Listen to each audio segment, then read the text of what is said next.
મારું નામ શ્રેય ચાંગાણી છે. હું ધોરણ 3 માં અંધજન વિવિધ લક્ષણ તાલીમ કેન્દ્ર જામનગરમાં અભ્યાસ કરું છું. મારી વાર્તાનું શીર્ષક છે નાનીને ઘેર જવાનું. એક હતું ઘેટાનું બચ્ચું. આખો દિવસ કુદાકુદ કરે.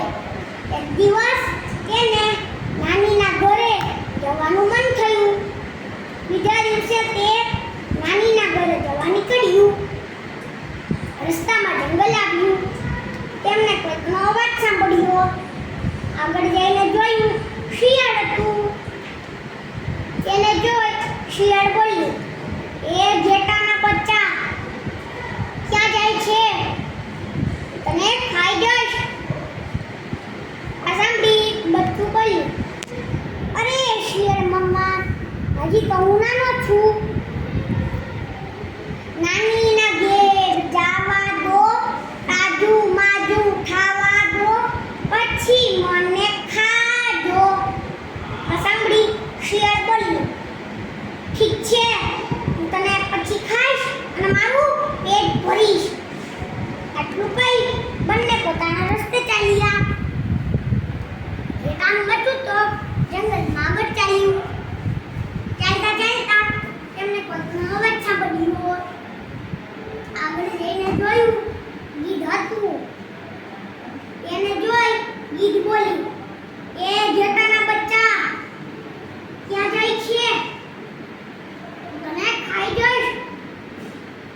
આ સાંભળી બચ્ચું બોલ્યું, અરે ગીધ મામા, હજી તો હું નાનો છું.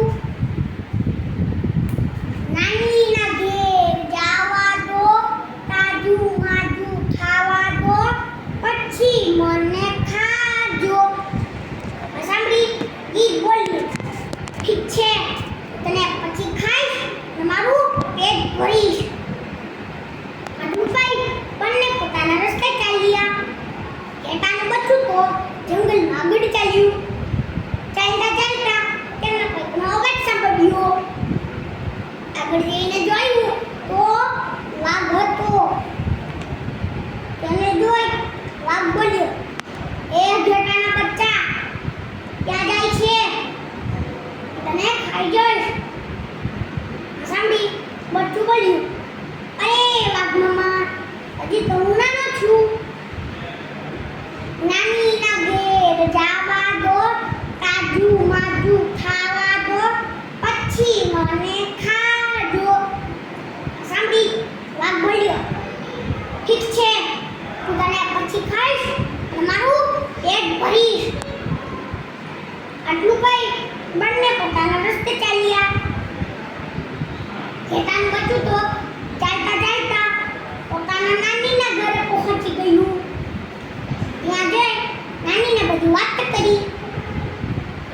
નાની તો રોજ ઘેટાના બચ્ચાને લીલા લીલા શાકભાજી ખવડાવે. બચ્ચું તો તાજું માજું થઈ ગયું. એક દિવસ બચ્ચાએ કહ્યું, નાની નાની, મારે ઘરે જવું છે. સાંભળી નાની બોલ્યા, ઠીક છે, હું તને લાકડાનું ઘરકું બનાવી દઈશ. તેમાં બેસી તું તારા ઘરે જાજે. બીજા દિવસે નાનીએ ઘરકું બનાવ્યું. તેમાં બચ્ચાને બેસાડી દીધું અને ઉપરથી ઢાંકણું બંધ કરી દીધું. ઢોલકાને માર્યો ઝાટકો. ઢોલ તો ગબડતું ગબડતું ગબડતું જંગલમાં ચાલવા લાગ્યું. ચાલતા ચાલતા વાઘ મળ્યો.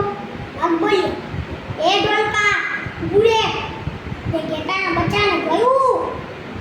આ સાંભળી બચ્ચું બોલ્યું, ક્યાંનું બચ્ચું, ક્યાં નહોતું, ચાર ઢોલકાના ધમકા ધમ. આટલું બોલી ઢોલકું તો આગળ ગબડવા લાગ્યું. આગળ ગબડતા ગબડતા ઢોલકાને તો ગીધ ભાઈ હું શિયાળ ભાઈ બંને ભેગા થઈ ગયા. બંનેએ કહ્યું, ભૂરે ઢોલકા, તે ઘેટાના બચ્ચાને જોયું. આ સાંભળી ઘેટાનું બચ્ચું બોલ્યું, ક્યાંનું બચ્ચું, ક્યાં નહોતું, ચાર ઢોલકાના ધમકા ધમ. આટલું બોલી ઢોલકું તો આગળ ગબડવા લાગ્યું. ગીધ ભાઈ અને શિયાળ ભાઈ બંને યાદ આવે આ તો ઘેર